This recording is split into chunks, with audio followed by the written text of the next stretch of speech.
دیکھیں امپیکٹ کو اگر آپ نے جاننا ہے تو ہم اس کو 3 سطحوں پہ دیکھ سکتے ہیں. سسٹمک لیول کے اوپر دیکھ سکتے ہیں, خطے کی سطح پہ دیکھ سکتے ہیں, اور اپنی ریاست کی سطح پہ دیکھ سکتے ہیں. سب سے پہلے تو سسٹمک لیول کو آپ سمجھیں. سسٹمک لیول کے اوپر سسٹم میں تبدیلی رونما ہو چکی ہے. اب یونیپولیرٹی نہیں بلکہ آکٹیگونل ملٹی پولر ورلڈ ہے, جہاں پہ انٹر گورنمنٹل آرگنائزیشن کی رول پلے کر رہی ہیں.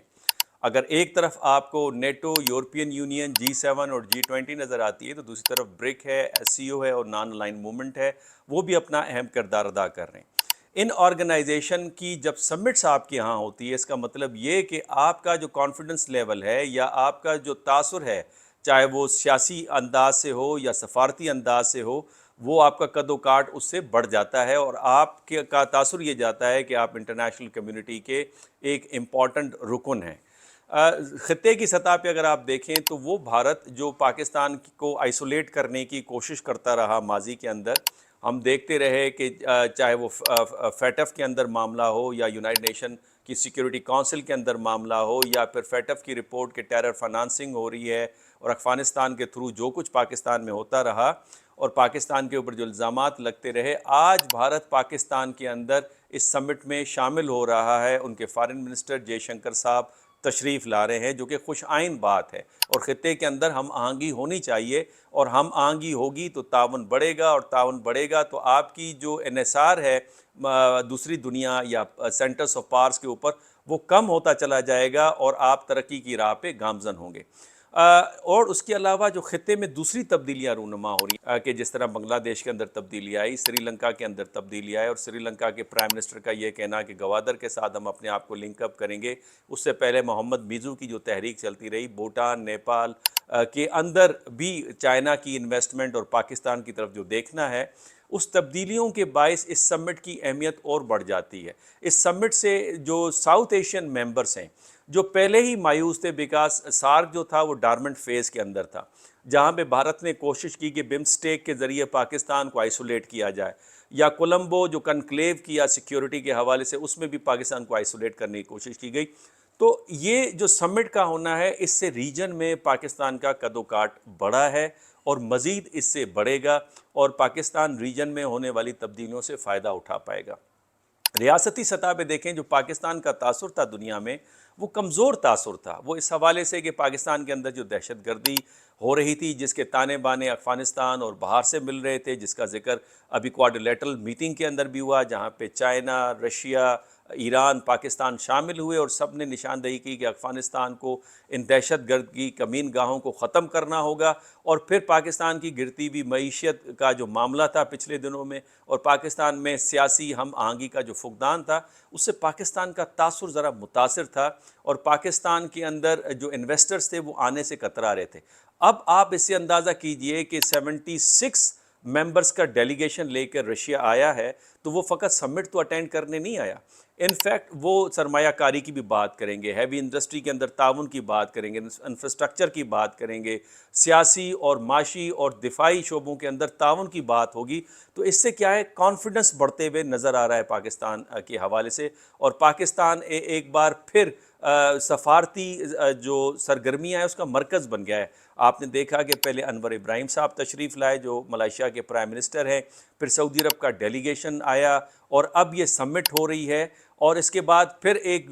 برک کا اگلے ہفتے ہونا ہے رشیا کے اندر اجلاس, جہاں پہ پاکستان کی ریکویسٹ کو برکس میں شمولیت کے حوالے سے کنسیڈر کیا جائے گا. تو میں سمجھتا ہوں کہ پاکستان کا ریاستی بھی قد کاٹ بڑھا ہے, اور انویسٹمنٹ پاکستان کے اندر آتے ہوئے آپ کو نظر آئے گی. اور پھر اس کے ساتھ ساتھ آپ یہ بھی دیکھیں گی کہ جو معاشی اگر بدحالی جہاں پہ ہوتی ہے, وہاں پہ socio and political cohesiveness disturb ہوتا ہے, اور وہ ڈسٹرب نہیں ہوگا. مزید اس سے یونٹی بڑھتے ہوئے نظر آئے گی, آپ کی سفارت کاری کی اہمیت بڑھے گی. جو چائنیز پریمیئر لی کوئنگ ہے, وہ بھی تقریباً 14 رکنی ٹیم کے ساتھ تشریف لائے, جہاں پہ صرف ان کے فارن آفس کے ممبرز شامل نہیں ہیں, بلکہ ان کی جو پلاننگ, ڈیولپمنٹ اور ریفارم کمیشنز ہیں, ان کے ممبران بھی شامل ہیں. اس کا مطلب یہ کہ سی پیک 2 پہ یا فیز 2 کے حوالے سے جو پاکستان میں ریفارم ریکوائرڈ ہیں, یا ڈیولپمنٹ کے حوالے سے جو پاکستان کی ریکوائرمنٹ ہے, اس کے حوالے سے بات چیت ہوگی، اور وہ ہم دیکھ رہے ہیں کہ ایک دن پہلے تشریف لائے، ان کی بات چیت پرائم منسٹر شہباز شریف صاحب سے ہوئی، ان کی بات چیت سیکیورٹی کے حوالے سے ہمارے آرمی چیف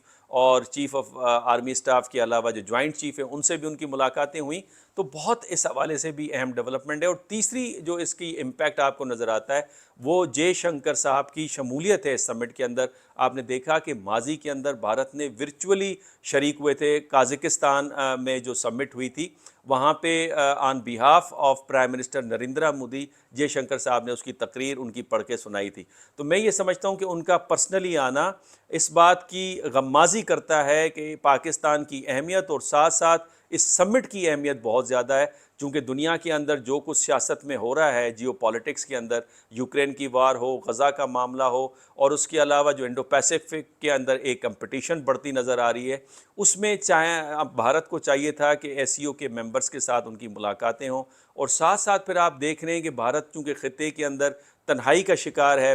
جس کا ذکر میں پہلے کر چکا ہوں، تو اس تنہائی کو دور کرنے کے لیے بھی میں سمجھتا ہوں ان کے لیے بہترین اپرچونٹی ہے کہ وہ اس فورم کے ممبرز کے ساتھ گل مل جائیں اور ان کے ساتھ بات چیت کا سلسلہ رکھیں۔ اور میں سمجھتا ہوں کہ یہ بہت ایک گلیرنگ اور بہت پرومیننٹ اپرچونٹی ہے بھارت کے لیے، بیکاز ماضی میں بھی سشما سوراج صاحبہ جب تشریف لائی تھی تو اس وقت بھی یہ بیانات تھے کہ وہ پاکستان کے ساتھ کوئی سی قسم کی بات چیت نہیں کریں گی، لیکن سائیڈ لائن پہ میٹنگ ہوئی، البتہ وہ بات چیت آگے نہ چل سکی لیکن میٹنگ ہوئی۔ اس سے پہلے 2003-04 کے اندر جس وقت اٹل بہاری واجپئی صاحب پرائم منسٹر سے وہ تشریف لائے، اس وقت بھی سائیڈ لائن پہ میٹنگ ہوئی، اور پھر ہم نے دیکھا کہ اس کے مثبت اثرات ہمیں نظر آئے دونوں ممالک کے